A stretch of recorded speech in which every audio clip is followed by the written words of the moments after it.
ఇట్లా ఎవరైనా నేను వీసా ఇప్పిస్తా అంటే ఎవరిని నమ్మొద్దు. మీరెళ్లి ప్రాపర్ ఛానల్, ఇమిగ్రేషన్ ఛానల్ నుంచి మీరు వీసా అప్లై చేయండి తప్ప, సోషల్ మీడియాలో నాకు వీసాలు ఇప్పిస్తా, దుబాయ్ వీసాలు ఇప్పిస్తా, యూకే వీసాలు ఇస్తా అంటే నమ్మొద్దు. ఎందుకంటే మేము చాలామంది చూసినాం. యాక్చువల్లీ ఈ మోసాలు కొంచెం యూకేలో తక్కువేమో కానీ, దుబాయ్ చూసుకున్నట్టయితే చాలా నెంబర్ ఆఫ్ మోసాలు ఉంటాయి. అందుకే అక్కడ గవర్నమెంట్ ఏం చేసింది, సర్టిఫైడ్ వెండర్స్ని పెట్టింది. అంటే ఇతను సర్టిఫైడ్ వెండర్ కాబట్టి ఇతని నుంచి వస్తే మీరు ఫ్రీగా వెళ్ళిపోవచ్చు. లేకుంటే నాన్ సర్టిఫైడ్ వెండర్స్ వస్తే మోసం జరిగినట్టే. కాబట్టి ఏంటంటే మీరు ఎవరిని నమ్మొద్దు. మీరు ఫస్ట్ ఏంటంటే యూఎస్ కాన్సులేట్ కానీ, యూకే కాన్సులేట్ కానీ, లేకుంటే ఈ దుబాయ్ కాన్సులేట్ కానీ చూడండి. అక్కడ అసలు ఉన్న క్రైటీరియా చూడండి. ఆ క్రైటీరియా బట్టి మీరు అప్లై చేసుకోండి. ఎందుకంటే చాలా కంట్రీస్ కూడా ఇంగ్లీష్ మ్యాండేటరీ. ఇప్పుడు నేను చాలా మందికి కూడా ఎవరికి కూడా వాళ్ళకు ఇంగ్లీష్ ఐఎల్టీఎస్ సర్టిఫికేషన్స్ కూడా లేవు. మరి మీరు ఎలా వెళ్తారు? ఒక బేసిక్ పాయింట్ మిస్ అయ్యారు మీరు అక్కడ. ఎందుకంటే ఇంగ్లీష్ ప్రొఫిషియన్సీ లేకుండా యూకే యూఎస్ కంట్రీస్కి వెళ్ళడం అసాధ్యం అండి. అన్లెస్ అంటిల్ వర్క్ వీసా ఉన్నా కానీ దే నీడ్ ప్రొఫిషియన్సీ పీపుల్. ఎందుకంటే అక్కడికి వెళ్ళి కమ్యూనికేట్ కావాలి కదా. అంటే మీరు అక్కడే చిన్న పాయింట్లో మీరు మిస్ అవుతున్నారు. వీసా మోసగాళ్ళని సోషల్ మీడియాలో ఏ విధంగా గుర్తించాలి?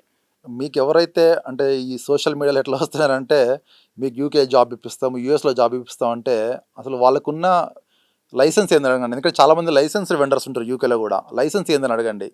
తర్వాత వాడు ఇప్పుడు ఎట్లా అంటే ముందే డబ్బులు కట్టమంటాడు. ముందే డబ్బులు కట్టే ఛాన్స్ ఎక్కడ లేదు. మీకు వీసా వచ్చిన తర్వాత మీ వీసా ప్రాసెస్ అయిన తర్వాత డబ్బులు కట్టాలి. కానీ అది కూడా 3 లక్షల మించి ఏ వీసా యూకే 9 వీసాస్లో ఉండదు. కాబట్టి మీరు ముందే 10 లక్షలు కట్టు, 15 లక్షలు కట్టు, నా పర్సనల్ అకౌంట్ ట్రాన్స్ఫర్ చేయమంటారు. మెయిన్గా గుర్తించాలి అంటే పర్సనల్ అకౌంట్స్. ఎప్పుడు కానీ వీసా ఆఫీసర్స్ అని వీసా మనం కట్టినప్పుడు కూడా it goes to UK embassy consulate bank accounts తప్ప పర్సనల్ అకౌంట్స్కు ఎప్పుడూ వెళ్ళదు. కాబట్టి ఇది ఒక మెయిన్ పాయింట్ మీరు గుర్తుంచుకోండి. వాడు ఎప్పుడైతే పర్సనల్ బ్యాంక్ అకౌంట్స్కి మిమ్మల్ని ట్రాన్స్ఫర్ చేయమంటున్నాడో వాడు నెంబర్ 1 స్కామర్. అందులో ఎటువంటి సందేహమే లేదు. ఇంకా పర్సనల్ అకౌంట్స్కి వెళ్తున్నాయి అంటేనే స్కామర్. కాబట్టి మీరు వాళ్ళని ముందే వీళ్ళని ఏంటంటే ఎలిమినేట్ చేసుకోండి. ఇక ఇప్పుడు పెద్ద ఎత్తున చర్చ నడిచేది ఏంటంటే social media influencers. Social media influencers అంటే ఎవరైనా వాళ్ళని ప్రభావం చూపుతారా? మిగతా అంటే ఇది ఇదివరదాకా మనం మాట్లాడుకున్నట్టు అండర్ వరల్డ్ వెనకాల నుంచి నందూస్ వరల్డ్ వెనకాల ఎవరో వచ్చి ఇట్లా వాళ్ళని ప్రోత్సహిస్తే వాళ్ళు ఈ విధంగా చేశారు అని అనుకుంటున్నాం కదా. వీళ్ళకి ఈ ఐడియాలు రావడానికి స్వతహాగా వీళ్ళే ఇలా తయారవుతారా డబ్బులు సంపాదించడానికి? అంటే మెల్లిగా వీడియోల ద్వారా డబ్బులు సంపాదించడం మొదలుపెట్టాక ఇలాంటివి కూడా చేస్తే ఇంకెక్కువ సంపాదించవచ్చు అని. కానీ పేరు పాడైతది. ఆ పాడైతే విషయం ఆలోచించుకోవాలి. అంటే అసలేం జరుగుతుంది? నిజంగా పేరు పోయినా పర్లేదు డబ్బులొస్తే సరిపోతది అని అనుకుంటున్నారా? యాక్చువల్‌గా అంటే ఈ యూట్యూబ్‌లో ఈ వ్యూస్ అనేది, తర్వాత ఈ లైక్స్ అనేది, ఈ నెంబర్ ఆఫ్ వ్యూస్ అనేది కూడా ఒక మాఫియా వ్యవస్థలాగా పనిచేస్తది. చాలామందికి కూడా తెలీదది.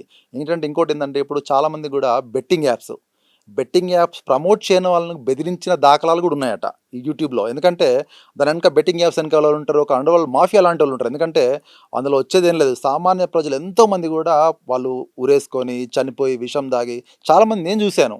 కాబట్టి ఏంటంటే దీని వెనకాల ఒక వ్యవస్థ ఉంటుంది. వాళ్ళు ఏంటంటే వీళ్ళని కాంటాక్ట్ అవుతారు. మీకు ఇంతమంది సబ్స్క్రైబర్స్ ఉన్నారు, మీకు ఇన్ని డబ్బులు ఇస్తాము. కాబట్టి ఏంటంటే మీరు మా ప్రొడక్ట్‌ను ప్రమోట్ చేయండి. చేస్తారు వాళ్ళు. ఎందుకంటే వాళ్ళకి కావాల్సింది at the end of the day చాలామంది ఇన్‌ఫ్లుయెన్స్ చూసుకుంటే కూడా వాళ్ళు పెద్దగా చదువుకున్న వాళ్ళు ఎవరు ఉండరు. మన సినిమా హీరోల లాగానే 10థ్ ఫెయిలో, ఇంటర్ ఫెయిలో ఇట్లాంటి బ్యాచ్ ఉంటుంది తప్ప పెద్ద చదువుకున్న వాళ్ళు కూడా ఎవరు ఉండరు. ఎవరో ఒక 2 కొంతమంది ఉండొచ్చు. కానీ ఎక్కువ కూడా ఏంటంటే పని పాట లేనోళ్ళే ఈ సోషల్ మీడియాలోకి వెళ్ళి ఇన్‌ఫ్లుయెన్సర్ పేరిట సబ్స్క్రైబ్ వాళ్ళకి పొద్దున్న లేస్తే ఏంటంటే ఓ వీడియోలు పెట్టాలి, అది అప్లోడ్ చేయాలి. మా కిచెన్ ఎట్లుంది, మా బాత్రూమ్ ఎట్లుంది, మా పిల్లి ఇట్లుంది, మా కుక్ ఇట్లుంది అనుకుంటా. కాబట్టి ఏంటంటే ఇవన్నిటికి ఏంటంటే వాళ్ళు ఇంకా జనాలు అట్రాక్ట్ అయిపోతున్నారు. మీరు వాళ్ళకి ఎప్పుడూ అట్రాక్ట్ కాదు. మీ పనులు మీరు చూసుకోండి. ఎందుకంటే వాళ్ళకి అది ఇన్కమ్ సోర్సు. కానీ మీకేమి ఇన్కమ్ సోర్స్ కాదు కదా. రీసెంట్‌గా నందూస్ వరల్డ్ నుంచి నందన గారు, నందన గారే గదా! నందన, నందన 'మనశంకర వరప్రసాద్' సినిమాలో కూడా నటించారు. అవును. సో, ఇప్పుడు మరి సినిమాల్లో నటించారు. ఇలాంటివి అంటే సినిమాల్లో నటించడం వల్ల ఇంకా ఫేమ్ ఎక్కువొస్తది. ఇంకా పెద్ద మొత్తంలో ఎక్కువ మోసం చేయొచ్చని కూడా ఆలోచిస్తారా? డెఫినెట్‌గానండి. ఎందుకంటే ఇంకెప్పుడైతే ఆమె కూడా చాలా చెప్పినట్టుంది యాక్చువల్‌గా. నేనింక మనశంకర వరప్రసాద్‌లో నటిస్తున్నాను. నాకింకా ఫాలోవర్‌షిప్ పెరిగింది. ఆమె కూడా చెప్పింది.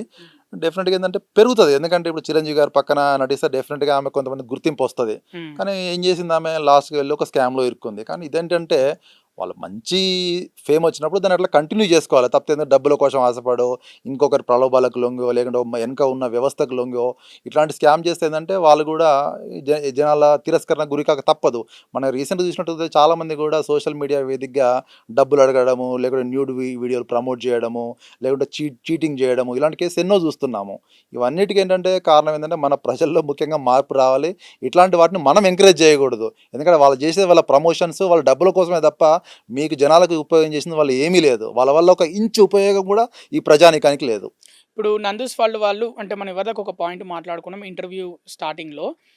యూకే గవర్నమెంట్ ఇలాంటి ఫ్రాడ్ కేసులు పెద్దగా పట్టించుకోవు అని. ఈ విషయం తెలిసే ఈ విధంగా చేశారని అనుకుంటున్నారు. అవును. డెఫినిట్‌గా. ఎందుకంటే యూకేలో వాళ్ళంతా వాళ్ళు మేబీ వాళ్ళిద్దరు కూడా యూకే మేబీ అండి. వాళ్ళిద్దరు కూడా యూకే సిటిజన్సే. కాబట్టి ఏంటంటే వాళ్ళేం చేసిండ్లు వాళ్ళ మోసాలన్నీ ఇక్కడ ఇండియన్స్ పైన వాళ్ళు రుద్దారు వాళ్ళు. మాకక్కడ కంపెనీస్ ఉన్నాయి, మీకు జాబ్స్ ఇప్పిస్తా అని. కాబట్టి ఏందంటే వాళ్ళను ఇండియాకి పిలిపించడం పెద్ద కష్టమేం కాదు. ఇంటర్‌పోల్ నుంచి పిలిపించొచ్చు, రీకాల్ చేయొచ్చు. కానీ తప్పకుండా వాళ్ళ మామగారు కూడా ఇందులో పాత్ర ఉన్నట్టు తెలుస్తుంది. వాళ్ళందరినీ కూడా ఏపీ గవర్నమెంట్ నిగ్గు తేల్చాలి. ఎందుకంటే వాళ్ళ విజయవాడ కేంద్రంగా వీళ్ళు ఈ స్కామ్ నడుపుతున్నారని చాలామంది అంటున్నారు. కాబట్టి ఏంటంటే మీరు కంపల్సరీగా వాళ్ళని రీకాల్ చేయండి. వాళ్ళకున్న ఫేక్ కంపెనీలు బయట పెట్టండి. ఎందుకు ఇలా చేస్తున్నారో చూడండి. ఎందుకంటే చాలామంది కూడా బిలో మధ్యతరగతి కుటుంబాల వాళ్ళకి డబ్బులు కట్టినవి కూడా అన్నీ కూడా. కాబట్టి వాళ్ళ నుంచి డబ్బులు రికవర్ చేయండి. ఎందుకంటే ప్రభుత్వం తలుచుకుంటే డెఫినెట్గా డబ్బులు రికవర్ చేయొచ్చు. అది పెద్ద అసాధ్యమైన పని కాదు. ఎందుకంటే వాళ్ళకు ఎక్కడ విజయవాడ నుంచో లేకుంటే కృష్ణా డిస్ట్రిక్ట్ నుంచో వాళ్ళు చేస్తున్నారు ఈ స్కామ్స్ అని. ఇప్పటి నుంచో కొత్త కాదు, చాలా రోజులు చేస్తున్నారని చాలామంది కూడా ఆరోపిస్తున్నారు. తేల్చండి సైబర్ క్రైమ్, సైబర్ ఫ్రాడ్ ఎక్కడ జరిగిందో, ఏ అకౌంట్స్కి వెళ్ళినాయో, ఏ అకౌంట్స్ నుంచి ట్రాన్సాక్షన్ జరిగినా అవన్నీ నిగ్గు తేల్చండి, నిందితులను పట్టుకోండి. నందూస్ విషయంలో బాధితులు కోల్పోయిన డబ్బు రికవరీ అయ్యే ఛాన్స్ ఉంటుందంటారా? డెఫినెట్గా గవర్నమెంట్ తలుచుకుంటే రికవర్ అవుతుందండి. ఇప్పుడు ఆంధ్రప్రదేశ్ గవర్నమెంట్ కానీ, తెలంగాణ గవర్నమెంట్ కానీ డెఫినెట్గా వాళ్ళు అసలు ఎవరెవరైతే ఇప్పుడు మీ సోషల్ మీడియా వేదికగా వచ్చి చేస్తున్నారో డెఫినెట్గా ఫిజికల్గా వచ్చి కంప్లైంట్ చేయండి. మీ ప్రూఫ్స్ అన్నీ కూడా పోలీస్ డిపార్ట్మెంట్ వరకు, సైబర్ క్రైమ్ డిపార్ట్మెంట్ వరకు ఇవ్వండి. డెఫినెట్గా వాళ్ళు నిగ్గు తెలుస్తారు. మీరు ఎంత కట్టారు, ఎవరికి కట్టారు, అసలు ఈ డబ్బులు ఎక్కడికి వెళ్ళాయి, అవన్నీ కూడా వాళ్ళు ముందుకు రావాలి. తప్ప చాలామంది కూడా ఏంటంటే మళ్ళీ ముందుకు వస్తే పోలీస్ కేసులు అవన్నీ వెనక్కి వెళ్తే మాత్రం ఇంకా వాళ్ళు డెఫినెట్గా ఇట్లాంటి స్కామ్స్ ఎన్నో చేస్తారు. నందూస్ వాళ్ళు కూడా ఇట్లా జరిగినాయి కూడా చాలా మటుకు కూడా మనకి చాలా మటుకు కూడా ఈ ఇన్ఫ్లుయెన్సర్స్ అడ్డాగా పెట్టుకొని వాళ్ళు యూట్యూబ్ వేదిక ప్రోడక్ట్లు ప్రమోట్ చేయడము, బెట్టింగ్ యాప్స్ ప్రమోట్ చేయడము, లేకుంటే యాడ్స్ రన్ చేయడము, రెస్టారెంట్స్లో ఈ రెస్టారెంట్లో బాగుంటుంది, ఆ రెస్టారెంట్లో బాగుంటుంది అంటారు. అవి నిజంగా పెయిడ్ ప్రమోషన్స్ అవన్నీ. నిజంగా మనం ఆ రెస్టారెంట్కి వెళ్తుంటే కూడా చండాలంగా ఉంటుంది. ఇక నందూస్ విషయంలో ఈ ఫ్రాడ్ కేసు విషయంలో చాలామంది బాధితులది కూడా తప్పుంది. పూర్తి వివరాలు తెలుసుకోకుండా గుడ్డిగా నమ్మి వాట్ ఈస్ వాట్ అని తెలుసుకోకుండా గుడ్డిగా నమ్మి ఇక్కడ దాకా తెచ్చుకున్నారు. ఒక్కొక్కరు 15 లక్షల నుంచి 20 లక్షలు, కొందరు 10 లక్షలు, కొందరు 5 లక్షలు ఈ విధంగా కోల్పోయారు కదా! దాదాపు 50 మందికి పైగా. వీళ్ళది కూడా తప్పుంది. అంత డబ్బు ఎలా పంపిస్తారు అని. వాస్తవం అండి. ఎందుకంటే ఇందులో డబ్బులు కట్టిన వాళ్ళు ఎవరు కూడా చదువు రాని వాళ్ళు ఎవరు లేరు. అందరూ హై ఎడ్యుకేటెడ్, మంచి జాబ్స్ చేసేవాళ్ళే. మరి ఇంత నాలెడ్జ్ మీకు ఉన్నప్పుడు మీరు కంపెనీ లేకుంటే యూకే ఎంబసీ వెబ్సైట్లో, యూకే ఇమిగ్రేషన్ వెబ్సైట్లో మీరు వెళ్ళి చూడండి. అసలు యూకే ఇమిగ్రేషన్ ఫీజు ఎంత ఉంది, అక్కడ లాస్ ఏంటి, ఇవన్నీ చూడండి. తప్పకుండా గుడ్డిగా వాళ్ళ మాటలు నమ్మి వాళ్ళు ఏదో సోషల్ మీడియాలో ఇన్ఫ్లుయెన్సర్స్ అని చెప్పి మీరు మోసపోవడం నిజంగా కూడా బాధాకరం. ఎందుకంటే చాలా వాటికి కూడా సైబర్ క్రైమ్స్లో మోసపోయేది కూడా చదువుకున్న వాళ్ళే. మరి వాళ్ళకి తెలుసు కూడా. ఎందుకంటే ఏ ఓటీపీ చెప్పకూడదు, ఏది సైబరో ఏది క్రైమో వాళ్ళకి తెలుసు కదా. ఇప్పుడు ఏంటంటే వీళ్ళు ఒకటి ఏంటంటే వాళ్ళ ఈ ఇన్ఫ్లుయెన్సర్స్ చేసేది కూడా ఇది ఒక దందా లాంటిది. ఎందుకంటే వాళ్ళకు మెయిన్ ఏంటంటే వాళ్ళు సబ్స్క్రైబర్స్ పెంచుకోవడము, వాళ్ళకున్న బిజినెస్ను ప్రమోషన్స్ అన్నీ చేయడము, వీళ్ళతో కొనిపించడము, లేకుంటే ఇట్లాంటి వీసా స్కామ్లో పెట్టడము. విధంగా మనం ఆలోచించాలి ఫస్ట్. ఎందుకంటే చదువుకున్న వాళ్ళుగా మన బాధ్యత ఏంటి, మనం ఎవరికి కడుతున్నాం డబ్బులు, అసలు వీసా ఫీజు 3 లక్షల కన్నా మించి లేనప్పుడు వీళ్ళు 14 లక్షలు ఎక్కడి నుంచి అడుగుతున్నారు, మరి పర్సనల్ అకౌంట్స్కి ఎందుకు అడుగుతున్నారు, ఇవన్నీ మనం ఆలోచించాలి. కాబట్టి ఇవన్నీ బేసిక్గా ఆలోచించినట్టయితే డెఫినెట్గా మనం మోసపోము. సాక్షి టీవీ ప్రసారాలను నిలిపివేయడం చట్టరీత్యా నేరం. సాక్షి టీవీ ప్రసారాల కోసం మీ స్థానిక కేబుల్ ఆపరేటర్ని వెంటనే సంప్రదించండి. DTHలో, ఇంటర్నెట్లో కూడా సాక్షి టీవీ ప్రసారాలను వీక్షించవచ్చు.